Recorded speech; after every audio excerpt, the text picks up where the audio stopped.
Alhamdulillah, alhamdulillahilladzi an'ama alaina bi ni'matil iman wal islam.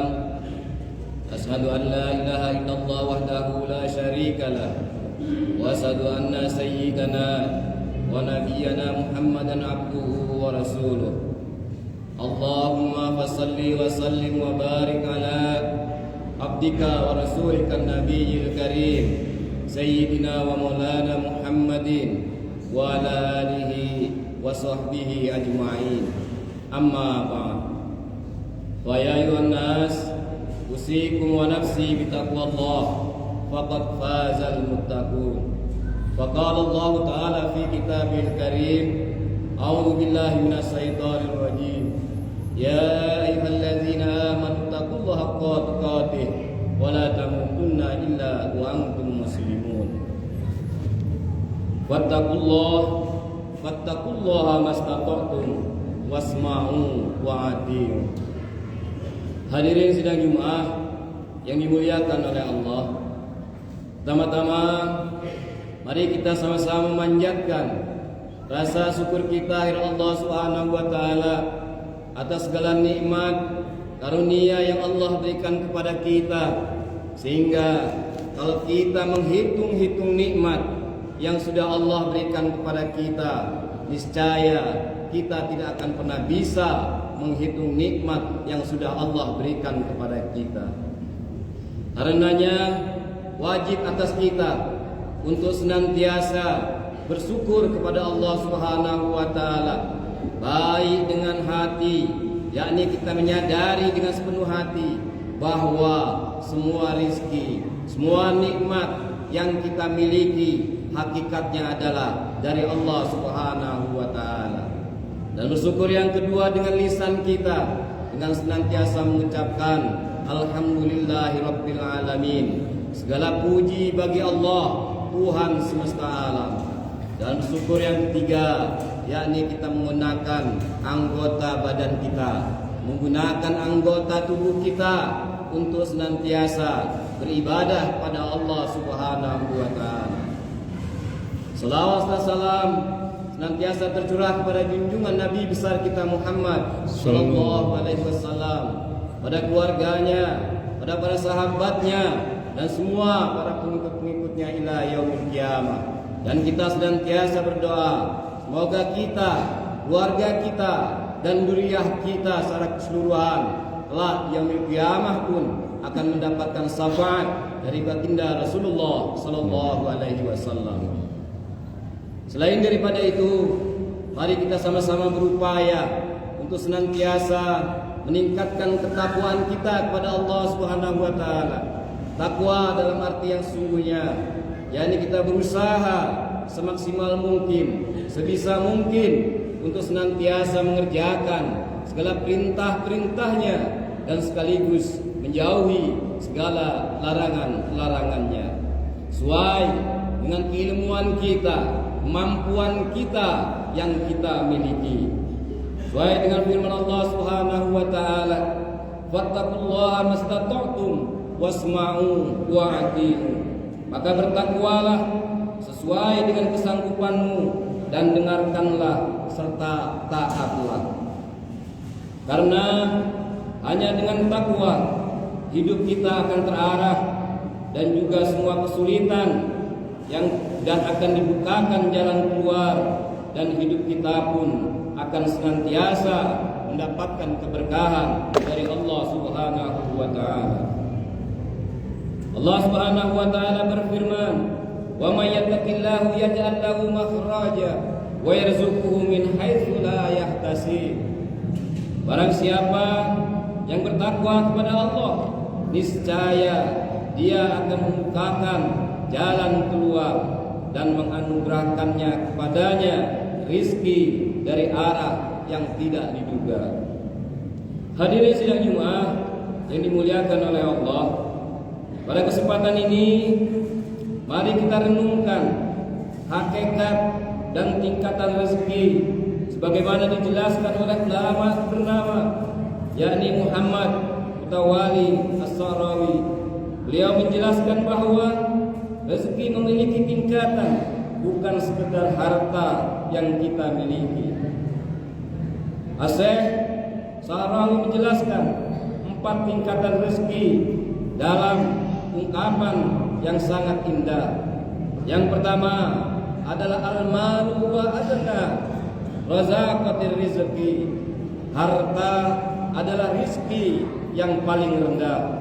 Yang kedua, wal afiyatu a'la darajatir rizqi. Kesehatan adalah rizki yang paling tinggi. Yang ketiga, wasalahul abna'i afdalu anwa'ir rizqi. Anak soleh adalah rezeki yang paling utama. Dan yang keempat, warida rabbil alamina wa huwa tamamur rizqi. Ridha Allah Subhanahu wa taala adalah rezeki yang paling sempurna. Hadirin sidang Jumat yang dimuliakan oleh Allah. Tingkatan rezeki yang pertama adalah harta atau mal. Harta adalah kebutuhan dasar kita. Dengan harta kita bisa makan, dengan harta kita bisa berpakaian dan juga memenuhi kebutuhan kita dalam kehidupan kita sehari-hari. Namun demikian, harta adalah tingkatan rezeki yang paling rendah karena harta bisa dimiliki oleh siapa saja, baik orang yang beriman ataupun orang yang tidak beriman, orang yang mengerjakan sholat ataupun orang yang tidak mengerjakan sholat. Bahkan terkadang harta bisa diperoleh dengan cara yang tidak benar. Maka jangan sampai kita menjadikan harta sebagai tujuan daripada hidup kita, tetapi jadikanlah ia sebagai sarana untuk menuju kebaikan, karena semua akan dimintai pertanggungjawaban di hadapan Allah Subhanahu wa taala. Sesuai dengan sabda Rasulullah sallallahu alaihi wasallam, la tazullu qaddamat abdi yaumal qiyamah hatta yus'alu an arba'in. Umrihi fima afnahu wa an jasadi fima ablahu wa an ilmihi madza amali fihi wa an malihi min aina iktasabahu wa fima anfaqahu. Kedua kaki seorang hamba tidaklah beranjak dari tempat hisabnya pada hari kiamat hingga ia ditanya mengenai 4 hal. Yang pertama, mengenai umurnya, untuk apa ia habiskan. Yang kedua, tentang jasadnya, untuk apa ia gunakan. Yang ketiga, tentang ilmunya, apakah telah diamalkan. Yang keempat, tentang hartanya, dari mana ia peroleh dan dalam hal apa ia belanjakan. Hadirin sidang Jumat yang dimuliakan oleh Allah. Tingkatan rezeki yang kedua adalah kesehatan. Kesehatan adalah nikmat yang luar biasa. Dengan sehat kita bisa melakukan banyak kegiatan dan ibadah. Bagi yang memiliki banyak harta tapi dalam kondisi tidak sehat ataupun sakit, meski hidup sederhana, akan merasakan kebahagiaan yang besar. Maka menjaga kesehatan adalah bagian daripada mensyukuri rizki Allah Subhanahu wa taala. Sehat merupakan hal yang sering diabaikan. Sesuai dengan sabda Rasulullah sallallahu alaihi wasallam, nikmatani mahkunun bima kasirun minan nasi as-sahah wal fara'i wal fara'u. Ada 2 kenikmatan di mana banyak manusia tertipu, yaitu nikmat sehat dan waktu yang luang. Hadis riwayat Bukhari. Kemudian tingkatan rezeki yang ketiga adalah anak yang soleh dan ilmu yang bermanfaat. Kita perlu menyadari tidak semua orang diberikan anak yang soleh. Anak yang soleh adalah karunia yang sangat besar. Ia menjadi penyejuk hati di dunia dan penolong kelak di alam akhirat. Begitu pula ilmu yang bermanfaat. Ilmu adalah cahaya yang akan menerangi kehidupan. Ilmu yang diamalkan akan menjadi amal jariah yang pahalanya terus dan terus mengalir bahkan ketika kita sudah meninggal dunia. Rasulullah sallallahu alaihi wasallam bersabda, "Idza mata ibnu Adam inqata'a 'amaluhu illa bi salasin, shadaqatin jariyatin aw ilmin yunfa'u bi aw waladin shalihin yad'u lahu." Ketika seorang telah meninggal dunia, maka terputuslah amalnya kecuali 3 perkara: sedekah jariyah, ilmu yang bermanfaat, dan anak soleh yang mendoakan baginya. Hadis riwayat Imam Muslim. Tingkatan rezeki yang keempat, dan ini yang paling tinggi, yaitu ridha dari Allah Subhanahu wa taala. Inilah puncak dari segala rezeki. Ketika Allah ridha kepada kita, maka hidup kita akan penuh dengan keberkahan, hati kita akan tenang, langkah kita akan ringan, dan ujian akan terasa lebih mudah untuk dihadapi. Ridha Allah Subhanahu wa taala adalah jaminan kebahagiaan baik di dunia maupun di akhirat kelak. Ketika Allah Subhanahu wa taala sudah ridha, maka balasannya adalah rahmat dari Allah Subhanahu wa taala, jannatun na'im. Hadirin sidang Jumat yang dimuliakan oleh Allah. Dari penjelasan ini, mari kita sama-sama belajar bahwa rezeki tidak hanya tentang berapa banyak yang kita miliki, tetapi juga tentang sejauh mana rezeki bisa menjadikan wasilah kita dekat kepada Allah Subhanahu wa taala. Dan kita tak perlu khawatir terhadap rezeki kita, namun kita diperintahkan oleh Allah Subhanahu wa taala untuk senantiasa berikhtiar atau berusaha dalam mencarinya. Karena Allah Subhanahu wa taala telah menegaskan di dalam Al-Qur'an bahwa seluruh makhluk telah dijamin rezekinya oleh Allah Subhanahu wa taala. Wa ma min dabbatin fil ardi illa 'ala Allahi rizquha. Tidak satu pun makhluk di bumi ini melainkan Allah yang menjamin rezekinya.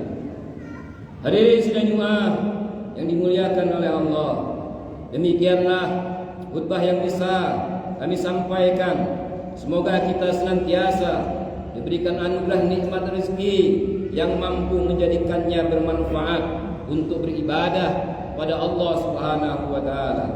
Dan semoga ridha Allah Subhanahu wa taala senantiasa menaungi dalam kehidupan kita sehari-hari hingga akhir hayat kita kelak.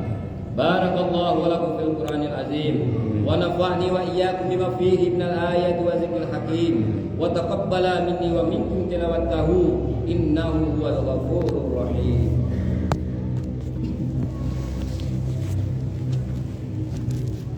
Allahumma salli ala Muhammad wa ala ali sayyidina Muhammad.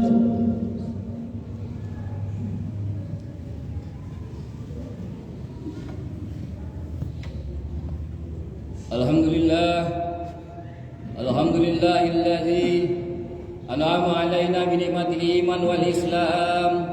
Ashhadu an la ilaha illallah wahdahu la syarika lah wa asyhadu anna sayyidana wa nabiyyana Muhammadan abduhu wa rasuluh. Allahumma fashalli wa sallim wa barik ala abdika wa rasulika nabiyil karim sayyidina wa maulana Muhammadin wa ala alihi wa sahbihi ajma'in. Amma ba'd, wa ya ayuhan nas usikum wa nafsi bi taqwallah faqad fazal muttaqun. Wa qala Allah ta'ala fi kitabil karim, a'udzu billahi minasy syaithanir rajim, ya ayyuhalladzina amanu taqullaha haqqa tuqatih wa la tamutunna illa wa antum muslimun. Wa qala Allah ta'ala fi kitabil karim aidan, innallaha wa malaikatahu yusholluna 'alan nabi, ya ayyuhalladzina amanu shallu 'alaihi wa sallimu taslima. Warda anhum anil khulafa'ir rasyidin Abi Bakrin wa Umar wa Utsman wa Ali وعلى بقية الصحابة والتابعين ومن تبعهم بإحسان إلى يوم الدين وعلينا معهم برحمتك يا أرحم الراحمين. اللهم صل على سيدنا محمد وعلى آل سيدنا محمد. اللهم اغفر للمؤمنين والمؤمنات والمسلمين والمسلمات الأحياء منهم والأموات إنك سميع قريب مجيب الدعوات يا قاضي الحاجات. اللهم اغفر لنا ولوالدنا وارحمهما كما ربيانا صغيرا. اللهم اجعلنا وأولادنا وذرياتنا وتلاميذنا من أهل العلم وأهل الخير وارزقني وإياهم علما نافعا ورزقا واسعا وخلقا حسنا. ربنا آتنا في الدنيا حسنة وفي الآخرة حسنة وقنا عذاب النار وقنا عذاب النار وقنا عذاب النار والحمد لله رب العالمين. عباد الله إن الله يأمركم بالعدل والإحسان وإيتاء ذي القربى وينهى عن الفحشاء والمنكر والبغي يعظكم لعلكم تذكرون ولذكر الله أكبر.